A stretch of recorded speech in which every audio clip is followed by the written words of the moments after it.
Hey, what's up, guys? This is Derek with Driz Auto, who specialize in Nissan and Infinitis and all JDM cars. Today, we're working on a Nissan Kick, removing the evaporator core. Come along and watch this video with us as we remove all these necessary parts to get to the evaporator. We will be taking out the center console, the shifter bezel, the lowering the steering column, which is electronic, taking the dash, the radio, the speedo assembly, and everything necessary underneath, along with the crash bar in the center, and moving the wire harness to get to that evaporator box or core assembly. All right, on this particular kick, we just have to move the back shield. We move that out, then we could get to the heater core hoses that already got it, but first you drain the coolant.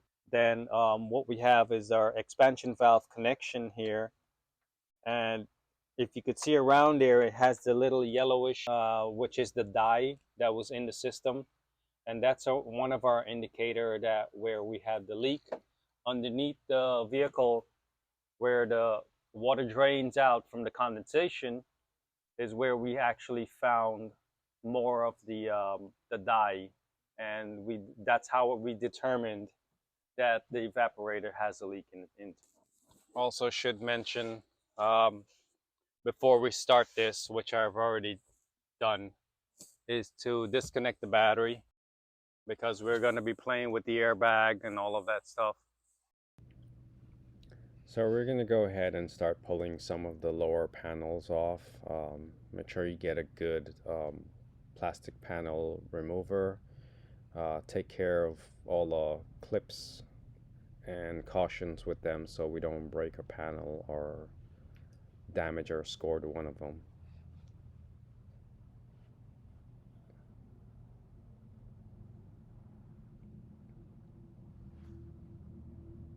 We got to do that on both sides to make sure, and then look for all the screws that you're going to need to take out. So we're just in the midst of finding all of them, to pulling the radio, center console. So we've got to take this pocket holder assembly out, where it has a USB, the charging port, and then they have a control unit that's stuck to the bottom of it. So here is where you can't just yank and pull. You got to know, kind of take your time. First time I'm taking one of these apart, so it's a little bit tricky, and they didn't leave you too much room. This is as far as you got, like, what is that, like 3 inches of extra wiring, so you can't take it out. It hits the center console or the shifter assembly, so you got to be careful with not scratching and damaging it. I'm gonna get my head back here, see if I can pull this apart, along with all the sharp plastics and metal. All right, looks like I got some of it out. I've got to get the charge port and the USB connector. All right, looks like I have more access here. I'm gonna have to remember to do this first before I put everything back. All right, success. So in order for me to get the speedo bezel off, I had to take this escutcheon here off, which is a leather piece. It looks really nice, so I had to get it off. Reason being is that the this piece that goes on here, the finishing piece, has a lip that locks into place here, so this wouldn't, I guess, vibrate and move out. So I literally had to take all of this off. So if you have to do a radio or whatever, let's say you're replacing a radio, you pretty much have to do everything I've just done here to get to a radio. So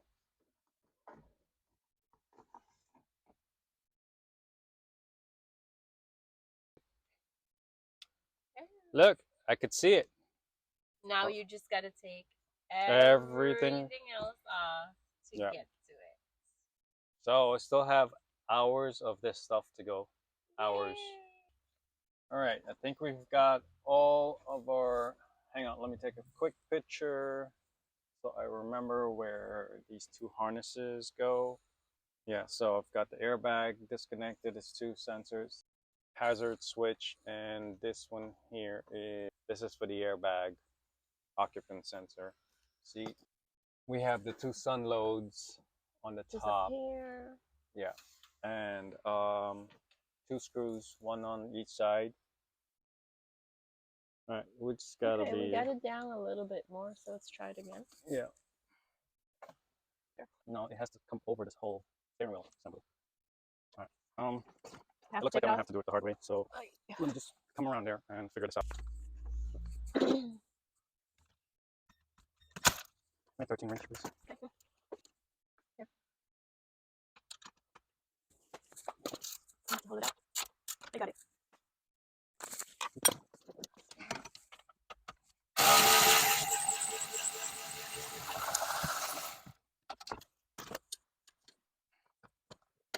Ow.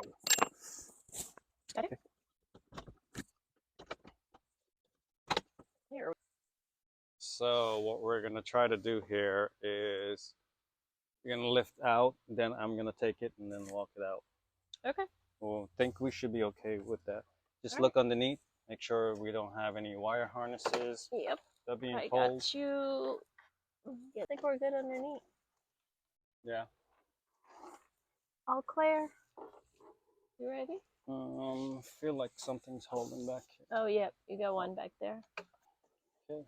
Oh, this one's light. Yeah. Quality Got it? plastic. Quality plastic, huh? Yep.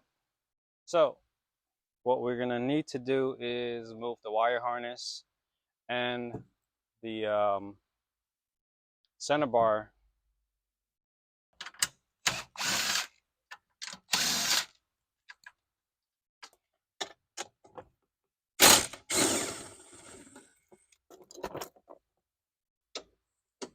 What's this thing doing?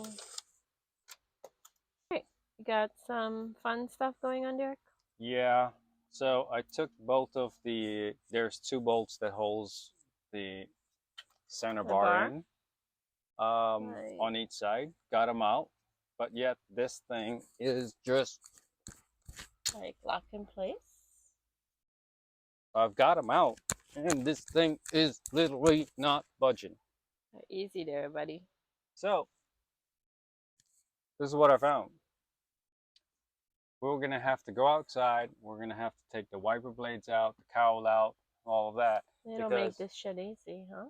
They have a bolt from the outside coming in that Where's the holds bolt? this in place. Right there. Oh, okay, there it is. All the fun stuff. So let's go outside and take apart more stuff on the car.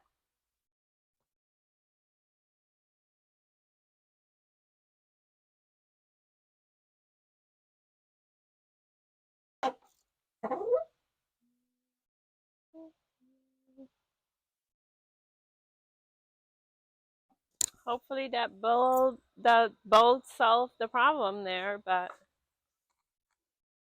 ooh, maybe it moved. Oh, we just gotta get it over this here, huh? This pointy thing. This thing could kill somebody.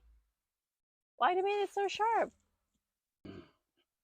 So, Is there all right. reduction? Did I miss any harnesses on that side? Like you could see a layer. Ooh, that's my shoulder. Is this thing on?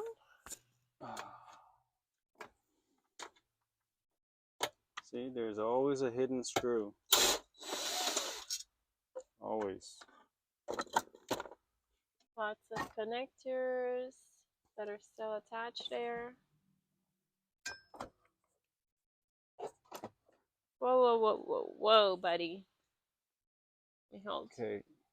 this Maybe harness. grab a glove. Yeah, it's gonna so sharp.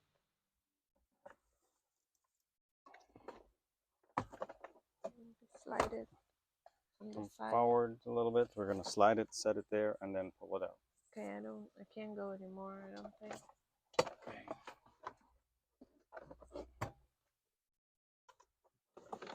Touch that part there. Lift up higher. And come back out. Watch out. Okay. All right, we have the new one here in the box. I don't have to swap the evaporator out because this is a whole unit. They don't sell the evaporator itself. So what we're gonna do is just take this out, put the pieces back that we need to put back, and then we're gonna slide it in back over into the car, and That's then the way we took it out. reverse the procedure of putting it all back together. Yay! What's up with the old one? Is there anything on there that's visible? Like, Well, we're gonna take it apart just to okay. see how it works or whatnot, and then before we chuck it. Okay. But I'm pretty sure it's really tight and complicated. But not complicated, but I think the reason why they don't want you to open it and service it is because people may end up having the issue of putting the blend doors and the actuators back in the right position. Mm-hmm. Yeah, I remember Because when everything's we did this, compact. When we did the Sentra one, it was sort of like that. When we took it apart, Yeah. it was a hot mess Yep. to put back together. So I think that's why they're phasing that out. So they just build the units and you just replace it. Okay, I mean, this is like a longer process to take everything out, but good in a sense that it's one unit and we could just get everything in one shot. Right? Yeah, sure. Mm-hmm.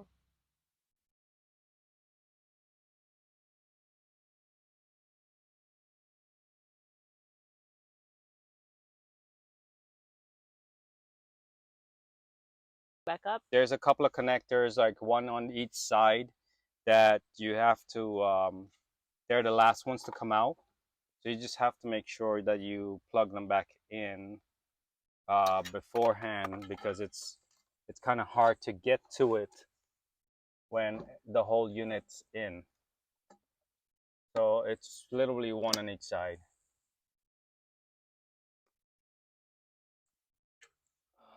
What do I do with that flashlight? Okay, cool. I think we In the are... back here, there's nothing in the back here. No, it just braces up against there, and there's foam padding that holds it in place. Okay. All right. Wow. Mm-hmm. Really? Wow. That's good though. I don't know, that's good though. Close, close enough. Mm-hmm. That's for the neighbors, don't conceal the flowers, but when they come close, they sound, they'll know. Oh yeah, we're kind of shying away from too much project, getting back to regular maintenance and stuff, so be able to sign up. Mm-hmm. Yeah. All right, we'll see you next time. Huh? Oh yeah.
And that's it? That's all it is back there?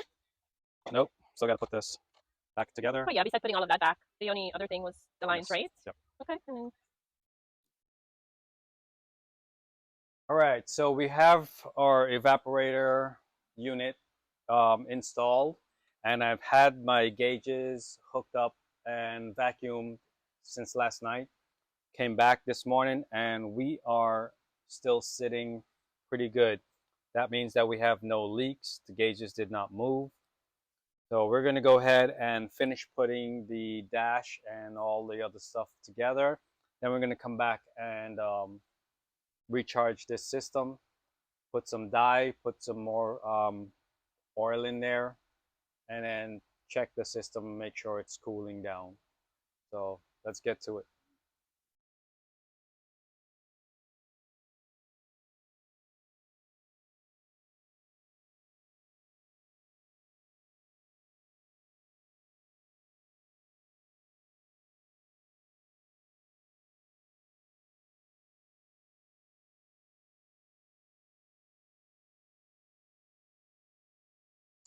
All right, so our kick is back together. We've got the system charged up. Uh, gauges are working. Uh, Gauges look great. System's cooling. It's really cold in there. The last I checked, it was like 43 degrees in there from the duct temp, which is really, really good. So let's go check it out, actually. All right, so our center duct, we're sitting at 44.3, actually 43 right now, and it's going down still. But there is a key note to this that I found with on these kicks. Like the duct temperature differs from duct to duct. So like on this one here, we have 43.2, and we go to the very next one. Actually, it's still going down. Sorry. Let's try the other one and see. Our temperature is going up. So, and we've had a lot of complaints about this from kick kick customers that the temperature is very, and it is. I don't know exactly. I think it's something that to do with the airbox assembly, how they made it. But I have one in my hands now, so I'm gonna actually dissect it and probably put a short video out of it at some point when I have some time. But for now, this one's fixed and it's good to go. On these, even though it's the 1234 YF, our our gauges are still reading about 30 to 40 on the low side, and the high side we're currently sitting about almost 200. So this compressor is actually um, working very efficiently. Cool. So currently I do not have 1234 YF actual machine. Fortunately, this thing came in with no Freon in there. So I am currently using these gauges. We will be getting 1234 YF unit sometime. But they're super expensive. Yeah, they are super expensive, so that's why we haven't invested in them. But we'll see what happens. If we keep getting more of this, somebody probably helped me out with getting one of them.